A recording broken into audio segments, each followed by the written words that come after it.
തിന്മകൾ ചെയ്ത പാപികളായ ദോഷികളായ ആളുകളെ, ലാ തഖ്നതു മിർ റഹ്മത്തില്ലാ, നിങ്ങൾ അല്ലാഹുവിന്റെ കാരുണ്യത്തിൽ നിന്ന് നിരാശരാവേണ്ട.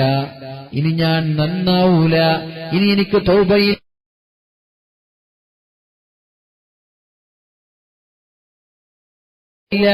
ഇനി അല്ലാഹു എന്റെ തൗബ സ്വീകരിക്കുമോ എന്ന് ആലോചിച്ചിട്ട് വിഷമം വേണ്ട. ഞാൻ പോവാൻ സാധ്യതയുണ്ടോ ഇല്ലേ എന്ന് ആലോചിച്ചിട്ട് വിഷമം വേണ്ട.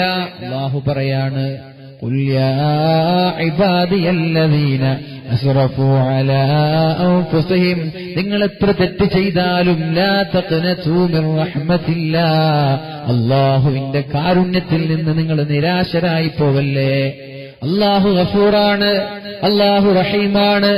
എത്ര വലിയ പാപങ്ങൾ ചെയ്താലും, കടലിന്റെ തിരമാല പോലെയുള്ള പാപങ്ങൾ ചെയ്താലും അതിനേക്കാളും വലിയ പാപം പുറത്തു തരുന്നവനാണ് എന്ന പ്രതീക്ഷയോടെയാണ് നിങ്ങൾ കാത്തിരിക്കേണ്ടത്.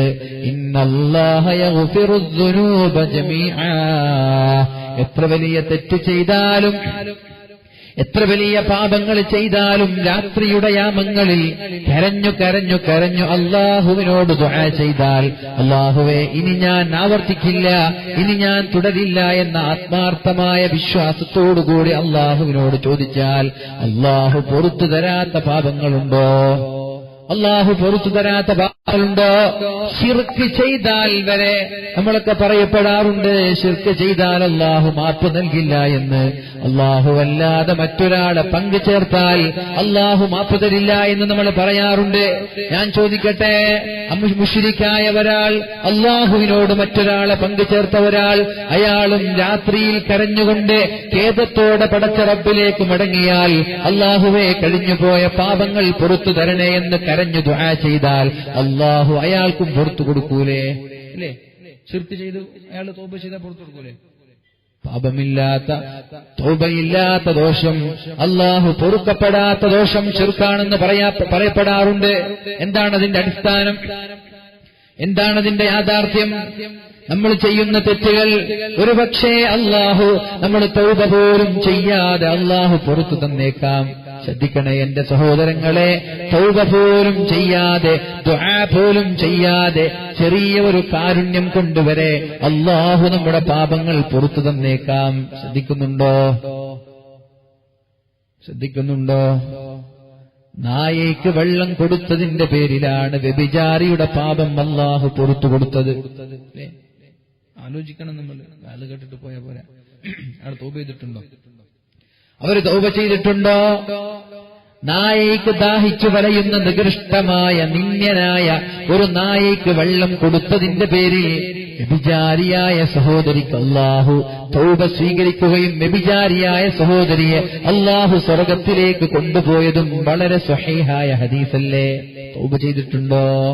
തൗബ ചെയ്യാതെ ഒരു കാരുണ്യത്തിന്റെ പേരിൽ അല്ലാഹു മാപ്പ് നൽകുകയാണ്. എന്നാൽ മറ്റൊരാൾ, നിസ്കാരവും ദീനും ചിട്ടയുമുള്ള ഒരാൾ ഒരൊറ്റ ഒരു കാരണത്താൽ നരകത്തിലേക്ക് പോകുന്നുണ്ട്, ഒരു പൂച്ചയോട് കാരുണ്യം കാണിക്കാത്തതിന്റെ പേരിൽ. അപ്പൊ നിങ്ങൾ എന്താ വിചാരിച്ച് നമ്മുടെ നന്മ കാരണം സ്വർഗത്തിലെത്തുന്നല്ല? ചെറിയ ഒരു കാരുണ്യം മതി സ്വർഗത്തിലെത്താൻ. അള്ളാഹുവിന്റെ മഹ്ള് ഫള് കൊണ്ട നമ്മളൊക്കെ സ്വർഗത്തിലെത്തുന്നത്. അള്ളാഹു നമ്മളൊക്കെ സ്വർഗത്തിൽ ഒരുമിച്ച് കൂട്ടട്ടെ. തഹജ്ജുദ് നിസ്കാരവും നോമ്പും സുന്നത്ത് നോമ്പുകളും നന്മയുമായി ജീവിക്കുന്ന ഒരു സഹോദരി നരകത്തിലേക്ക് പ്രവേശിക്കാനുള്ള കാരണം മിണ്ടാ പ്രാണിയായ ഒരു പൂച്ചയ്ക്ക് ഭക്ഷണം നൽകാത്തതിന്റെ പേരിൽ, അല്ലെങ്കിൽ കെട്ടിയിട്ട പൂച്ചയെ ഒന്ന് കെട്ടഴിച്ചു വിടാത്തതിന്റെ പേരിൽ. അപ്പൊ നമ്മൾ പറയും അല്ലാഹു ശിർക്കിന് മാപ്പ് നൽകില്ല. ശരിയാ, ഒരാൾ ശിർക്ക് ചെയ്താൽ തൗബ ചെയ്യാതെ അല്ലാഹു മാപ്പ് കൊടുക്കൂല. ശിർക്ക് ചെയ്തു, പിന്നെ അയാൾ തൗബ ചെയ്തില്ലേ, അല്ലാഹു മാപ്പ് കൊടുക്കൂല. ശിർക്ക് അയാൾ ചെയ്തില്ല, വ്യഭിചരിച്ചിട്ടുണ്ട്, കള്ളു കുടിച്ചിട്ടുണ്ട്, എല്ലാ തെറ്റും ചെയ്തിട്ടുണ്ട്. പക്ഷെ റബ്ബ് ഏകനാണെന്നൊരു വിശ്വാസമാണ്. അയാൾ തൗബ ചെയ്തിട്ടില്ല എങ്കിലും അയാൾക്ക് അല്ലാഹു പുറത്തു കൊടുത്തേക്കാം. അത് അല്ലാഹുവിന്റെ ഇഷ്ടമാണ്. അല്ലാഹു പുറത്തു കൊടുത്തേക്കാം. തൗബ പോലും ചെയ്യാതെ അല്ലാഹു പുറത്തു കൊടുത്തേക്കാം. അല്ലാഹുവേ ഞങ്ങളുടെ പാപങ്ങൾ നീ പുറത്തു തരണേ അല്ലാഹു. നമ്മൾ പറഞ്ഞു വന്നത്, ശിർക്ക് ചെയ്താൽ വരെ തൗബ ചെയ്താൽ അല്ലാഹു മാപ്പ് നൽകുമല്ലോ, അല്ലാഹു പുറത്തു തരുമല്ലോ. ഇന്നല്ലാഹ യഗ്ഫിറുദ് ദുനൂബ ജമീആ, അള്ളാഹു സകലമാന പാപങ്ങൾക്കും മാപ്പ് നൽകുമെന്ന് അള്ളാഹു പറഞ്ഞിട്ടുണ്ടല്ലോ. ഈ ആയത്താണ് ഞങ്ങൾക്ക് ഏറ്റവും പ്രതീക്ഷ നൽകുന്നത് എന്ന് കൂഫക്കാരായ പണ്ഡിതന്മാര് അലി തങ്ങളോട് പറഞ്ഞപ്പോൾ അലി തങ്ങൾ പറഞ്ഞു, അതല്ല, അതിനേക്കാളും പ്രതീക്ഷ നൽകുന്ന വേറൊരു ആയത്തുണ്ട്. ഇത് കേട്ടപ്പോൾ നിങ്ങൾക്ക് സമാധാനമായില്ലേ? നിങ്ങൾ തൗബ പോലും ചെയ്യാതെ നിങ്ങളുടെ പാപം പടച്ചോൻ പുറത്തു തരുമെന്ന് പറഞ്ഞു. ഇന്നല്ലാഹ യഗ്ഫിറു ദുനൂബ ജമീഅ. നിങ്ങൾ നിരാശരാവേണ്ട, പടച്ചോൻ മാപ്പ് നൽകും. അല്ലാഹു നമ്മൾക്ക് മാപ്പ് നൽകട്ടെ. ഇതായിരുന്നു കൂഫക്കാരുടെ അഭിപ്രായത്തിൽ ഏറ്റവും പ്രതീക്ഷയുള്ള ആയത്ത്. അലീതങ്ങൾ പറഞ്ഞു അതല്ല. എന്നിട്ട് ഓതാൻ തുടങ്ങി, വല്ലുഹാ വല്ലുഹാ വല്ലൈലി ഇദാ സജാ മാ വദ്ദഅക റബ്ബുക വമാ ഖലാ വലൽആഖിറതു ഖൈറുൻ ലക മിനൽ ഊലാ വലസൗഫ യുഅതീക റബ്ബുക ഫതർലാ അലം യജിദ്ക യതീമൻ ഫആവാ ووجدك ضالا فهدى ووجدك عائلا فأغنى فأما اليتيم فلا تقهر وأما السائل فلا تنهر. പരിശുദ്ധമായ സൂറത്തുൽ ലുഹയിൽ ഒരു ആയത്തുണ്ട്. ഇതിനേക്കാളും പ്രതീക്ഷ നൽകുന്ന ആയത്താണിത്. ഏതാണത്? വലസൗഫ യുഅതീക റബ്ബുക ഫതർലാ. നബിയേ, നിങ്ങൾക്ക് എന്താണ് ഇഷ്ടം അത് ഞാൻ നിങ്ങൾക്ക് തരാമെന്ന് അല്ലാഹു പറയുകയാണ്. വലസൗഫ യുഅതീക റബ്ബുക ഫതർലാ. നബിയേ, നിങ്ങൾക്ക് എന്താണ് ഇഷ്ടം, നിങ്ങൾ എന്താണ് ആഗ്രഹിക്കുന്നത്, എന്താണ് താങ്കളുടെ താല്പര്യം, അത് ഞാൻ നിങ്ങൾക്ക് തരാമെന്ന് അല്ലാഹു നബി തങ്ങളോട് പറഞ്ഞപ്പോ റസൂലുള്ളാഹി സ്വല്ലല്ലാഹു അലൈഹി വസല്ലം പറഞ്ഞത്, വല്ലാഹ്, അല്ലാഹുവാണേ സത്യം, ഇദൻ ലാ അർളാ വവാഹിദും മിൻ ഉമ്മതി ഫിന്നാർ. അല്ലാഹുവേ, എന്റെ സമൂഹത്തിലെ ഒരാൾ പോലും നരകത്തിൽ കിടക്കുന്നത് എനിക്കിഷ്ടമല്ല. വിധങ്ങൾ നമ്മൾക്ക് വേണ്ടി അല്ലാഹുവിനോട് ചോദിക്കുകയാണ്, വലസൗഫ യുഅതീക റബ്ബുക ഫതർലാ.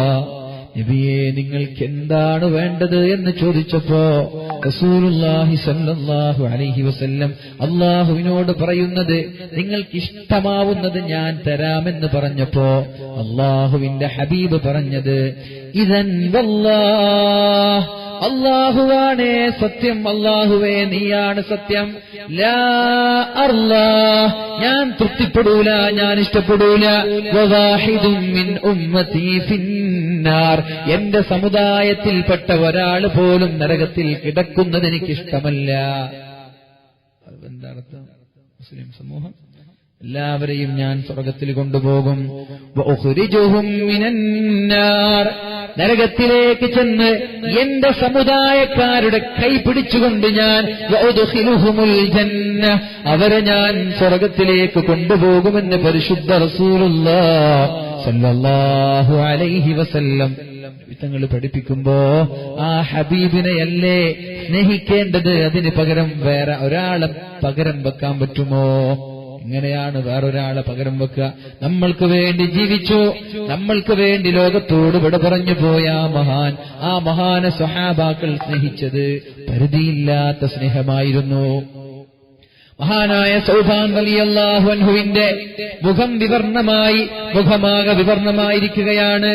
അപ്പോഴാണ് റസൂലുള്ളാഹി സ്വല്ലല്ലാഹു അലൈഹി വസല്ലം തങ്ങൾ ചോദിച്ചത്, മാ ഖയ്യറ ലൗനുക, സൗബാനെ എന്തേ മുഖം കറുത്തുപോയത്, സൗബാനെ എന്തേ മുഖം വിവർണമായത്, മുഖത്തിന്റെ കളറാകെ മാറിയിട്ടുണ്ടല്ലോ. ചെറുപ്പക്കാരായ എപ്പോഴാണ് നമ്മുടെ മുഖം വിവർണമാവേണ്ടത്? എന്റെ സഹോദരി, എപ്പോഴാണ് നമ്മൾ കരയേണ്ടത്? എപ്പോഴാണ് നമ്മൾ സന്തോഷിക്കേണ്ടത്? ആര് കാരണത്താലാണ് നമ്മുടെ ശരീരത്തിന് വിഷമമുണ്ടാവേണ്ടത്? മഹാനായ സൗബാൻ റളിയല്ലാഹു അൻഹു അല്ലാഹുവിന്റെ ഹബീബിനോടുള്ള സ്നേഹം കാരണം ഒരു ദിവസം മുഖമാകെ വിവർണമായി, മുഖമാകെ ചുവന്നു തുടച്ചു വിഷമത്തോടെ ഇരിക്കുമ്പോഴാണ് നബി തങ്ങൾ ചോദിച്ചത്, യാ സൗബാൻ, എന്തേ മുഖത്തിന്റെ കളർ മാറിയിട്ടുണ്ടല്ലോ? അപ്പോഴാണ് സൗബാൻ റളിയല്ലാഹു അൻഹു പറഞ്ഞത്, മാ ബീ ളുർറുൻ വലാ വജഉൻ, നബിയേ എനിക്കൊരു വേദനയില്ല, നബിയേ എനിക്കൊരു ബുദ്ധിമുട്ടില്ല.